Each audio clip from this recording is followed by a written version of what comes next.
My name's Brianna Harlow.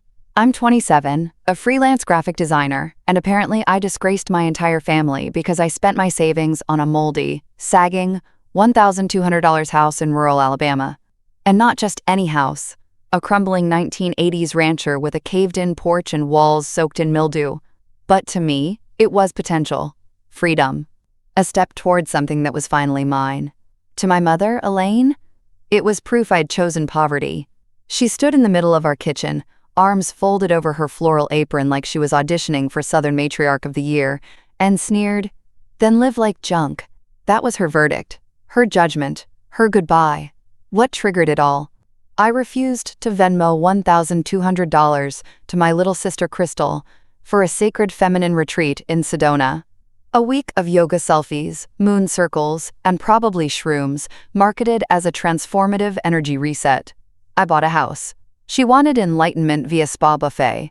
I remember the exact moment it all blew up. Still had the crinkled house deed in my hand, fresh from county records when Mom said it. "You spat on everything your father stood for.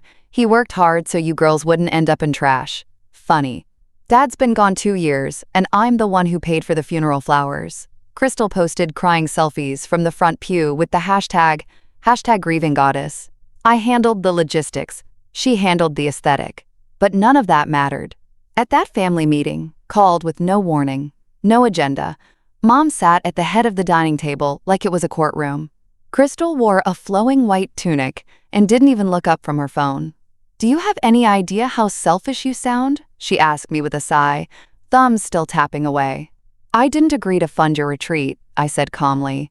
"I just didn't say no yet." "So you lied," she snapped, flipping her hair like she was in a shampoo commercial. "You led me on." "I made a choice," I said. "I bought something for myself." Silence. Then Mom, looking like I'd slapped her across the face, said, "You chose shame. You chose to live in filth, so go. Live in it." And just like that, I was out. Kicked out, not a suitcase packed, not a warning, just gone. I'd never seen it coming, not really. Growing up in Grove Hill, Crystal was always the golden one. Every tantrum was emotional processing. Every flakeout was cosmic timing. Every C+, retrograde's fault. Me? I got a full ride to college, freelanced my way through school, and never asked for a cent. But I didn't glow like Crystal. I didn't manifest like Crystal. I just worked, quietly, reliably. And it made me invisible. So when I bought that junk house, I thought maybe they'd see me, not praise me, not throw a party, just see me. Instead, they erased me. That night, I slept in my car outside the house I now owned. No electricity, no running water, just dust, spiders, and silence. The screen door was off its hinges. The porch groaned like it wanted to collapse under the weight of my hope. Inside smelled like old wood and defeat. I curled up in the back seat of my beat-up Honda Civic, blanket over my legs, trying not to cry. I hadn't cried like that since sophomore year of high school, when Mom forgot to pick me up from my own orchestra recital because Crystal had a healing bath ritual. It hurt. Of course it hurt. But beneath that pain was something sharper. A flash of clarity. If they wanted me gone, I'd go all the way. Not just gone from their house, but gone from needing them. I'd build this place. I'd fix every rotten board and scrub every moldy tile. I'd turn this trash heap into a crown. And they'd see. But they wouldn't be invited in. Because if I was trash, I'd be recycled gold. I woke up the next morning to condensation on the windshield, and a neck stiff enough to make me feel twice my age. It was still dark outside. Cold, damp, and utterly silent, except for the distant rustle of trees and the occasional rusted groan from the porch beams above. My junk house stared back at me like a challenge. Inside, everything felt broken. Not just the house. Me. But I wasn't about to admit that out loud. Growing up in Grove Hill, Alabama, I was used to being the background character. The other Harlow sister.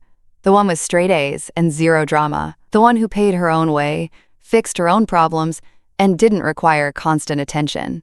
But that didn't matter. In our family, the louder you cried, the more you got. Crystal had tantrums dressed as enlightenment.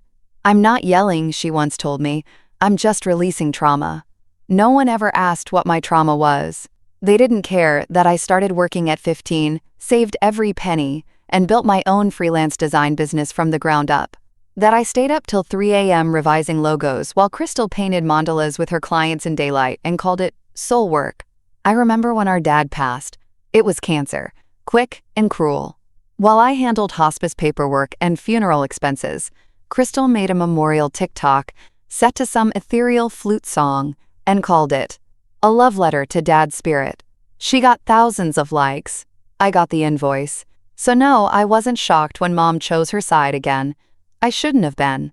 But I was still hoping, stupidly, that they'd at least listen when I walked into that family meeting. I came prepared to explain myself, show them the deed, the budget, even the long-term plan. But no one wanted logic. They wanted obedience. You think you know better than this family? Mom had snapped, her voice thin as a knife. Crystal looked up from her phone and said, "She's just going through something, probably a Saturn return spiral. She needs to be humbled," Mom said, nodding like it was gospel. Then I was out. And Crystal?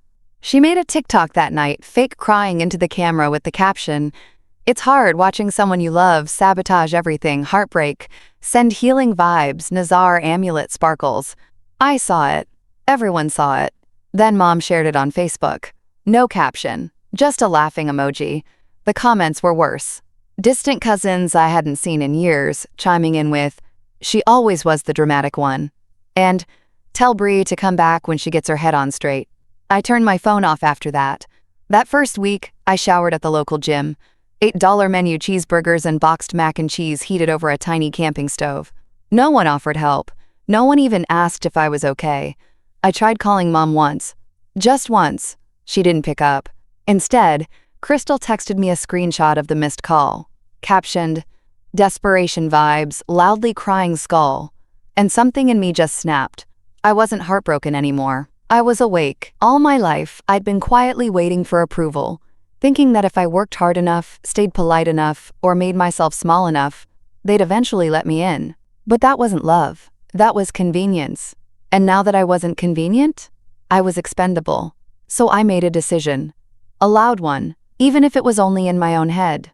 No more trying to earn a seat at a table that mocked me from the moment I sat down. I'd build my own damn table. Out of moldy wood and sweat and grit. I'd fix this house. I'd fix my life. And they would watch, one way or another. Not for their approval, not for revenge, but because I finally realized I didn't need either. The night after Crystal's desperation vibes text, I sat on the warped front steps of my house, knees pulled to my chest, watching my breath fog the cold March air. I couldn't cry anymore. I'd already done that.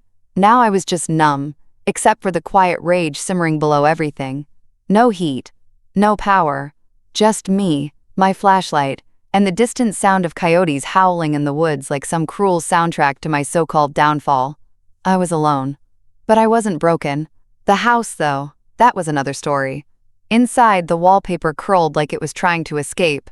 There was a hole in the ceiling of the living room, big enough to fit a toddler. The bathroom looked like a horror movie set. Rust stains, cracked toilet, a tub that smelled like regret.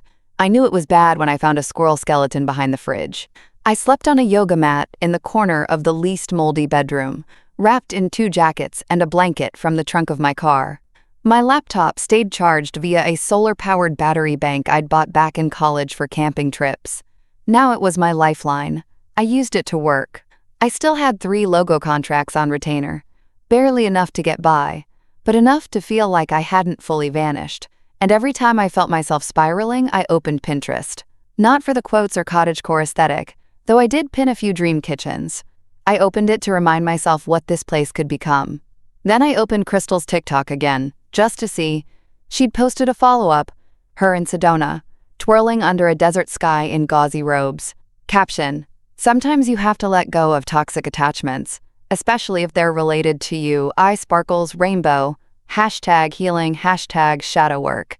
Mom commented, "So proud of your strength, baby, sparkling heart, sparkling heart, sparkling heart." And just like that, I stopped hoping for them to change. Because they weren't blind, they saw me. They chose to look away. I had a choice too.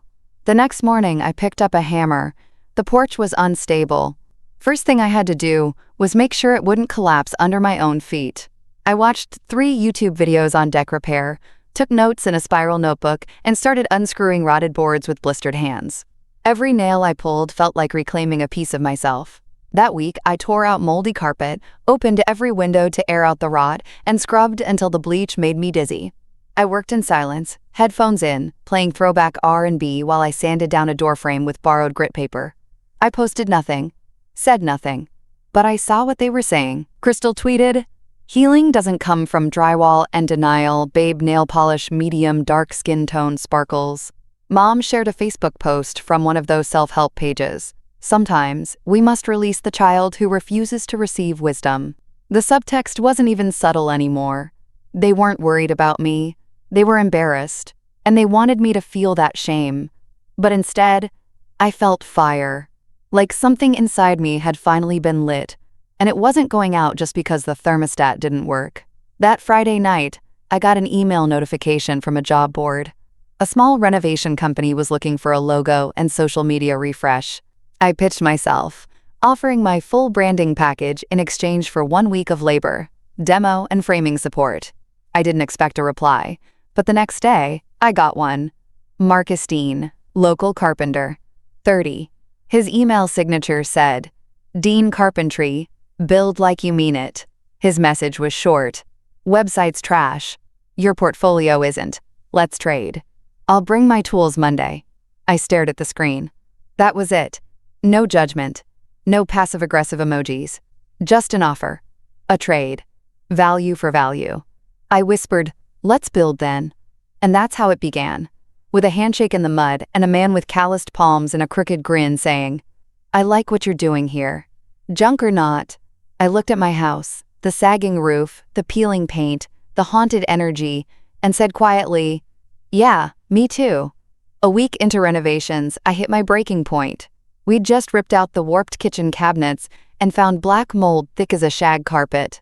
I was covered in dust, my jeans stiff from sweat and grime, and my muscles ached in places I didn't even know existed.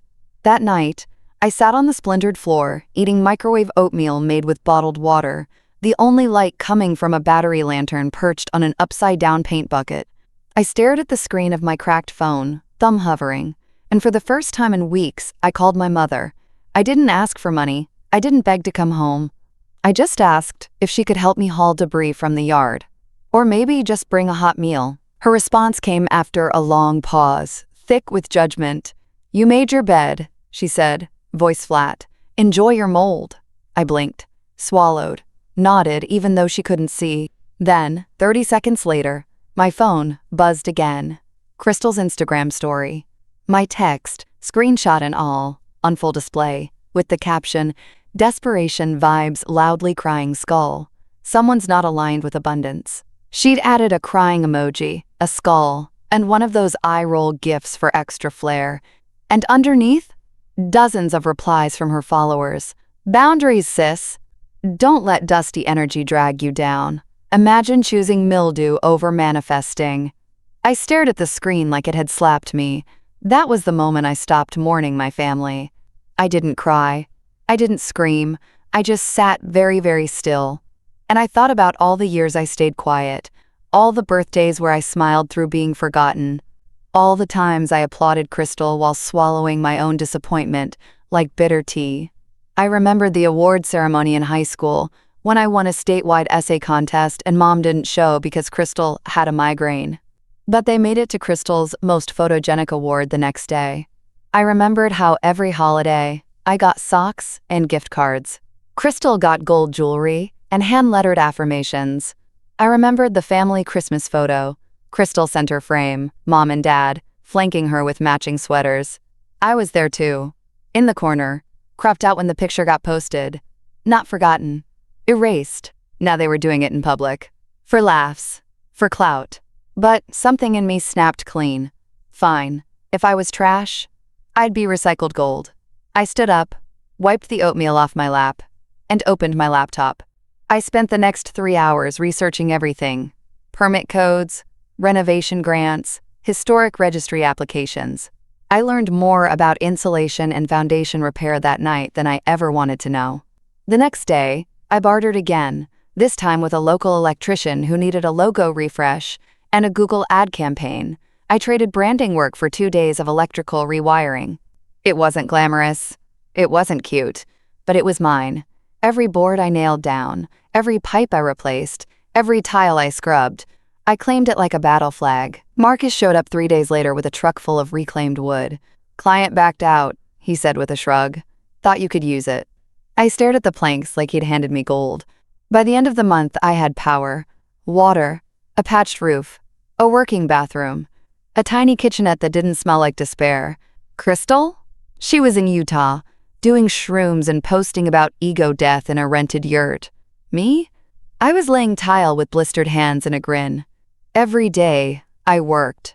Every night, I scrolled Crystal's page, not to torture myself, but to study. She mocked me with captions like, "Some people live in the past. I live in vibration dizzy." I watched every story, took notes, let her underestimate me. Because while she was chasing clouds, I was laying bricks. And one day soon, she'd come knocking. Not for forgiveness, but for a place to stay. By April, my hands were calloused. My nails chipped down to bare moons. My shoulders ached constantly. But my house, my junk heap, it was breathing again. And so was I. I had a routine now. Wake up with the sunrise. Pour black coffee from my battered thermos. Watch a 5-minute DIY tutorial while stretching out my aching back. Then work, break, work. Design logos late into the night to pay for materials. Every spare second, I was building. Physically, yes, but also mentally, strategically. I wasn't just making a home. I was making a comeback. And it started with learning. I devoured videos on everything: floor leveling, weatherproofing, insulation installation. I took a free online course on Alabama permit law and made a spreadsheet of all the paperwork I'd need to file for property upgrades. I signed up for a free trial of a business development platform and wrote a 5-year plan for my freelance design studio. I wasn't just going to survive, I was going to scale. I also did something I'd never done before. I asked for help. Not from my family, not again. I reached out to Grove Hill locals. There was Ms. Eunice from the diner, who offered old cabinetry from her cousin's trailer. A retired contractor named Benny who let me borrow a tile saw for the weekend. No questions asked. And Marcus Dean became my unofficial co-conspirator. He'd swing by after his day jobs, sometimes just to drop off scrap lumber, or check that my framework passed the fall-through-the-floor test, as he called it. One afternoon, he brought over a bag of spicy boiled peanuts and a 6-pack of ginger beer. "You've earned this," he said, nodding toward the nearly finished bathroom. "Tile looks good. Better than most paid jobs I've seen." I blushed. I watched a 25-minute video and cursed through all of it. "Cursing helps the grout stick," he said with a wink. He never asked about my family. Never pushed. Just showed up when he said he would and treated me like someone worth rooting for. It felt strange. And healing. By early June, I had working plumbing, a solid subfloor, and a roof that didn't leak when it rained. Crystal, meanwhile, had moved on to Oregon for a waterfall chakra cleanse and posted about sleeping in yurts with people named Sage and Thunder. Her captions were endless strings of hashtags. Hashtag divine energy, hashtag healing goddess, hashtag shadow work queen. And yet, none of it felt real. It felt curated, like she was building a brand, not a life. Me? I was scrubbing my own toilets and wiring my own light switches. I wasn't just healing, I was doing. That difference? It was everything. Then came the day that crystallized it all. I was sweating through a tank top, paint roller in hand, when Marcus walked in, carrying a window unit AC. "You'll die in this heat," he said. "Take this. It's a loan." "You're my favorite kind of bank," I joked. He smirked. "No fees, just ask nicely." We installed it together, laughing as the unit whirred to life, blowing cold air across the dusty room like a reward from the gods. I collapsed onto the floor, arms spread wide, and sighed. "This feels like magic," I whispered. "Nope," Marcus said, sitting beside me. "This feels like sweat equity." That night, I stood in my patched-up kitchen, staring at the outline of where the stove would go. I imagined cooking here, real food, maybe for people who actually appreciated me. I imagined light coming in through clean windows and music playing, while I danced barefoot on my new floor. And I whispered to myself, they don't see it yet, but they will. Because while Crystal was off floating through the universe, I was building a world that couldn't be scrolled past. August in Alabama is the kind of heat that makes you question your life choices. The air was thick, the sun mean, and I'd just finished laying the last tile in the hallway barefoot because my boots had melted soles. I was still sweaty, sore, and one light fixture short of a functioning kitchen when I saw the Facebook event. Family Pride Brunch Sparkling Heart Cooking Sparkles, hosted by none other than Elaine Harlow, my mother. The invite was public. The guest list long. Everyone but me. My name wasn't even mentioned in passing. The cover photo? Crystal holding a mimosa in one hand, with her other hand placed dramatically on her heart like she was leading a revival. The caption, celebrating growth, unity, and cutting out low vibrations so we can rise. I stared at the screen. My thumbs hovered over the keyboard. I didn't comment, didn't message, I just kept scrolling. And then I saw it. Crystal had posted a selfie from the brunch, toasting her glass with cousins I hadn't seen since Dad's funeral. The caption was worse than a slap. To abundance and cutting out low-energy people. Renovation cosplay, LOL nail polish, medium skin tone hammer. In the background, I could see a blurry printout tacked to a wall, an image from my house's first week. Me in the yard, hair up, dirt-smudged face, hammer in hand. A family member had screen-grabbed it from a local paper's online archive. I hadn't even known it existed. They'd printed it, displayed it. As a joke, my stomach twisted. I felt hot, like heat was rising up through my chest into my throat, not from the weather, but from something deeper, older. This wasn't just mockery. This was a performance. I was the punchline. And they were proud of it. I didn't cry. Instead, I clicked open my folder, labeled Property Docs, and pulled up the paperwork I'd spent the last 2 months compiling. Permits, receipts, grant applications. I clicked Submit on the final one, a historic preservation grant for homes built in the early 80s with verified local significance and original design elements. My house qualified. A month ago, I would have second-guessed that, but not anymore. Let them laugh. I was securing funding. I was building equity. I was creating something they couldn't fake, steal, or monetize with brunch hashtags. Still barefoot, I walked to the kitchen counter and opened a small notebook where I kept my renovation notes. On the cover, I scribbled something new. They'll come knocking. And this time, the door stays shut. That evening, I ordered a home appraisal. It wasn't even done yet. Still needed new shutters and paint on the back wall. But I was curious. I cleaned the place up best I could. Made it look lived in, loved. Because it was. When the appraiser came, he whistled when he stepped through the front door. "You paid what for this place?" he asked, blinking at the open beams and sunlit flooring. $1,200, I said. He laughed, low and surprised. "Well, Miss Harlow, you just might be sitting on gold." He left with his clipboard, and I waited. 4 days later, I got the report. Appraised value, $148,000. I read it twice, just to make sure. Then I updated the property deed, added my name to a living trust, and wrote a will. Every Harlow was excluded, except me. I posted exactly one photo on my business page, my new kitchen sink, gleaming under the light fixture I installed myself. The caption? Built from junk. Now I cook for royalty. Me. No hashtags, no explanations. Let them stew. Because, while they toasted to my erasure, I was writing my return. The day I got the grant confirmation letter, I didn't scream. I didn't even smile right away. I just stood there barefoot on my polished wood floor, the one I'd sanded and stained myself, holding that envelope like it was proof I hadn't imagined the last 6 months. It was real. The historic preservation grant had gone through, $10,000 awarded for completed renovations, sustainable improvements, and heritage maintenance. I used it to finish the interior and get solar panels installed. I didn't post about it, didn't even tell Marcus right away. Because this part, this quiet, unfazed claiming of power, was for me. Crystal posted another video that week.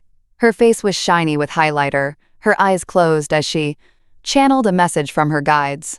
"I've released the past," she whispered to the camera. "Certain people might still be clinging to stories of betrayal or abandonment, but I choose light." Her comments were filled with heart emojis and affirmations from strangers who didn't know she once filmed a crying selfie from my father's grave just to boost her engagement. Mom reposted it with a caption, "My baby, always healing through truth." Truth? I opened the deed to my house.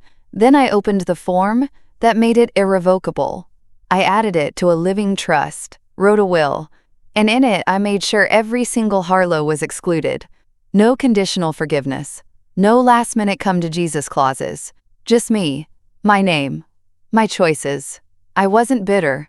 I wasn't vengeful. I was prepared.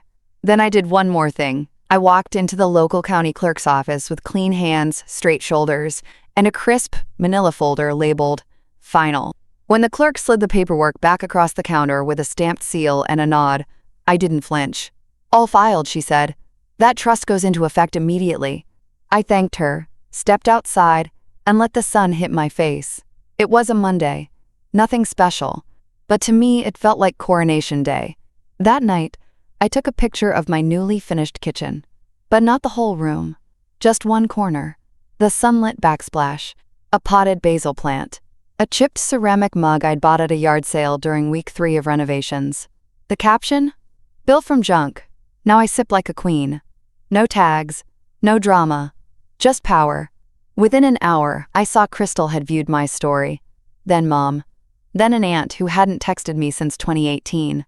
I smiled and shut my phone off. They knew. And more importantly, they couldn't touch it.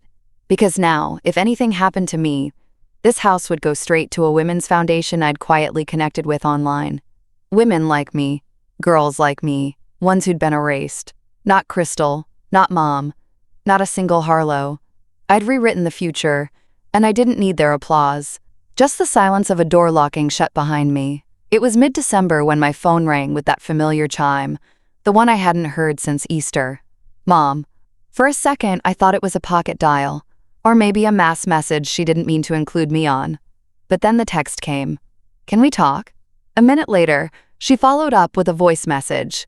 Not a call, just her voice, wrapped in that carefully composed sweetness she reserved for bake sales and nosy neighbors. "Hey, honey," she said, like we hadn't just ghosted each other for half a year. "So Crystal's lease ended early. Her last place had, some mold issues. Isn't that ironic? Anyway, her retreat funding's paused, and she's just trying to realign her space. Thought maybe she could crash with you? Just until her new manifestation comes through. Crash with me." The same Crystal who mocked my house, called it a mildew shack, laughed when I asked for help. Now she needed a place to stay? I didn't respond right away. I needed the moment to sink in. The irony wasn't lost on me. The mold she used to joke about was now her reality. The silence they'd weaponized was now mine to use. I FaceTimed them the next morning. Mom answered first, her smile too quick. Crystal sat behind her on the couch, arms folded, sunglasses on indoors. Her version of humility, apparently. "Hey, sweetie," Mom said. "It's good to see your face." I didn't say anything for a second, just angled the camera slightly to show off the snow-dusted porch swing behind me. The pine beams I'd sanded and stained myself. The warm glow of string lights I'd hung up for the season. Crystal's eyes narrowed behind her shades. Mom cleared her throat. "So, about Crystal staying with you. It'd only be temporary." "No," I said, soft but firm. Mom blinked. "I'm sorry?" I said no. A long pause. "Brianna," she began, using her teacher voice. "This is family." "No," I repeated, smiling. "This is karma." Crystal scoffed in the background. "You're still mad? Wow. Growth looks different on everyone, I guess." I tilted the camera closer to my face, calm as ever. "I remember exactly what you said about my house. About me. You didn't just shut the door on me. You posted it." Mom's voice sharpened. "We were joking, families tease." "No," I said. "Families don't publicly humiliate their daughters for buying a house instead of funding someone's mushroom trip." Crystal rolled her eyes. "God, get over it." "I did," I said, grinning. "That's why the answer's no." Mom tried one more angle. "We just thought, with the weather and everything." I leaned back on the porch swing, let the snow creak beneath it for dramatic effect. "You said I chose to live like junk," I reminded her. "Well, I polished that junk, and now that it's warm and worth something, you want in?" Neither of them said anything, so I gave them the final push. "Guess you manifested the consequences," I said. "Take care." Then I hung up. Not out of spite, out of peace. Because for the first time, I wasn't begging for love. I was choosing myself. And I didn't need anyone's permission to do it. After the FaceTime call, I didn't hear from them for weeks. Not Mom. Not Crystal. Not even one of those thinly veiled checking-in texts from a cousin pretending not to be spying for updates. But word got around. Small towns are like that. Grove Hill's gossip grapevine moves faster than broadband. I heard from Marcus first, while we were loading salvage tile into his truck. "You know your mom had to take out a payday loan for Crystal's new lease?" he said casually. I paused mid-lift. "What?" "Yeah. My buddy works at that sketchy place off County Road. Said she came in looking tense as hell. I should have felt something. Guilt, pity, maybe a flicker of revenge, but I didn't. Just clarity. Crystal had burned every bridge and was now shocked the flames left her cold. Meanwhile, I was warm, safe, living in a house with insulation I installed, and dignity I reclaimed board by board. And that warmth? It came from more than the walls. A few weeks after the grant finalized, a local magazine reached out, Southern Reclamation, a monthly that spotlights women restoring historic homes. Apparently someone from the preservation office submitted my name. The editor drove down herself, took photos of my little kitchen, my repainted shutters, even the cracked porch swing I refused to replace because it reminded me of how far I'd come. The article was short but powerful, from discarded to desired, one woman's junk house revival. They called me resilient, visionary. The photo spread showed me in overalls, paint smeared, standing in front of my front door like I owned the world. Because I did. I posted one page of the article to my business site. Just one. And that's when the messages started. Not from family, from strangers. Women who said they'd been cast out too, for choosing self over obligation. A young girl from Georgia messaged me, saying, "My mom made me choose between paying rent or helping my brother find himself at a Vision Quest camp. I picked rent. Haven't spoken since. Thank you for this." A woman in her 50s emailed, "I thought it was just me. Thank you for building what they said was worthless." I cried reading those. Not because I was sad, but because I felt seen in a way my family never managed. Meanwhile, Crystal was still chasing vibrations and struggling with alignment delays. She launched a GoFundMe for a, quote, healing retreat center, and used old photos of herself in my kitchen, pretending she lived there again. The caption? "Help me build a sacred space for other women to rise." I reported it. Twice. It got pulled down after a few days. No apology, just silence. Mom stayed quiet too. Until church gossip caught up, I ran into Sister Nadine at the grocery store. She leaned in over the discount apples and whispered, "Your mama didn't mention you were in that magazine, but I saw it. Lord, you did good, baby." That same week, the pastor's wife invited me to speak at the Women of Faith breakfast about restoration and resilience. Funny how quick people are to reframe your story once you're in print. I declined, politely. I didn't need to prove anything anymore. Crystal stayed quiet, though I saw her lurking on my Instagram. Every now and then, I'd catch her name in my story views. Watching. Probably wondering how the girl she called trash ended up holding the deed. Let her wonder. I didn't owe her clarity. Or comfort. Just distance. The last time I walked through the front door of this house and felt ashamed. The wallpaper was peeling, the floor groaned beneath my feet, and I thought maybe they were right, that I'd ruined my life. Now the only thing that creaks is the old porch swing when the breeze kicks up. And it sounds like freedom.